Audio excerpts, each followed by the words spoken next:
Ladies and gentlemen, welcome back to another episode of Don't Sleep on the Couch podcast. I go by Cash, aka Exec P, episode 200. Man, this is a long road to get here. I gotta say, I'm fucking beyond excited about my team, my family, my homies, uh, Hadrico, Prez, Marty, Stacks, Tate, anybody that supported along the way.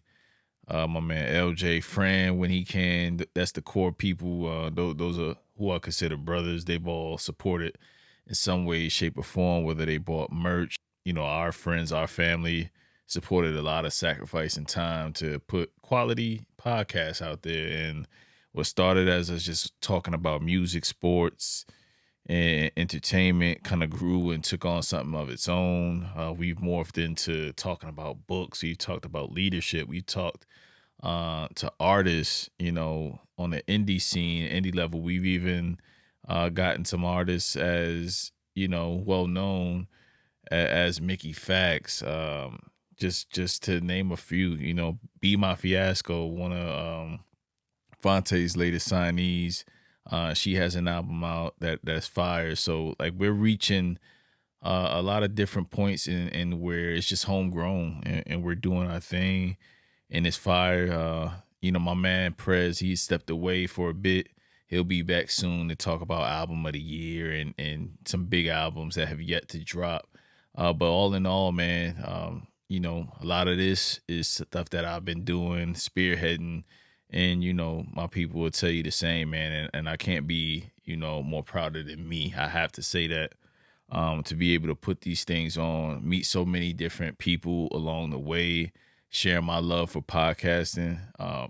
I've thought for a long time, right, that, and I'll correlate this to my career. I've thought for a long time that I've had to just focus on one thing and try to be good at that, then move on to the next thing. But I think that happens in life. I think you always focus on the thing at hand and then you move on into different things. I could have never told you, several years ago when I stopped making music, which is another passion of mine that was rediscovered back in the end of 2021 going into 2022. We even dropped the album, working on my fourth project. So, it's things like that this podcast have brought back to light. And, people have tried to get me back into music.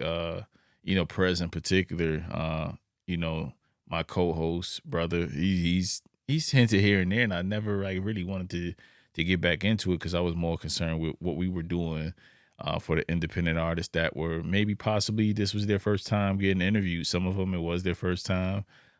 They've evolved. I'm excited to see how some of the artists have evolved over the course of being on our show. I'm excited to see how many more artists.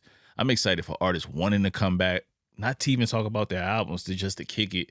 And, some of them have become, really, really good homies in the process and developing relationships as we move forward. And I think that this music thing at its core, sports, a love for sports and entertainment and like-minded shows that, not like-minded shows, but shows that we all watch together is something that, I never could have saw coming. Me, the balloons and hoopla and all that type of stuff with these type of episodes is never my style. I never want to be the center of attention of anything that I got going on. I don't shy away from the camera. I don't shy away from doing the hard work, but I also don't want the praise because I feel like it's so much more work to do. It's so much more things to achieve in terms of goals, not necessarily followers, not necessarily the money I make from it. I've put so much heart and soul into this podcast and to all the other things that I do on the side outside of this podcast. If you've been following what I've been doing, special shout out to our Patreon subscribers. Like this has been one of the most loyal groups. It's been, several people to include myself. You got to invest right back into what you do, right? Despite all the things that's done behind the scenes with equipment, quality control, and always, sacrificing, putting in the money to see what's going to come back. I'm pretty sure I could run my own podcast studio with my eyes closed based on the amount of research I've done over the course of the years. This is going into year 4.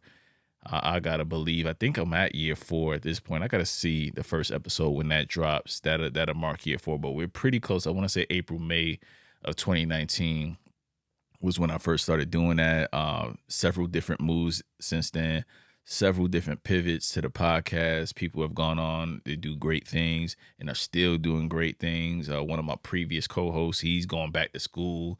And ironic, the funny thing about it is we parted ways because he didn't know how hard behind the scenes and editing and all these different things were. Even getting somebody to edit your stuff that's reliable, that's a job in itself, and making sure your episodes come out in a timely manner, scheduling people, that was our discourse at a certain point. And we were just talking the other day, and he was like, man, if I was the person I am today with how serious he is about his motivational speaker, Hadrico, go check out Hadrico Live. He has a lot of gems, military vet, 20 years plus. So, it's funny how things come full circle, man. And I'm sure at some point soon we'll get together, on cam to start doing certain things, especially while the NBA playoffs have started. So let's really get into that.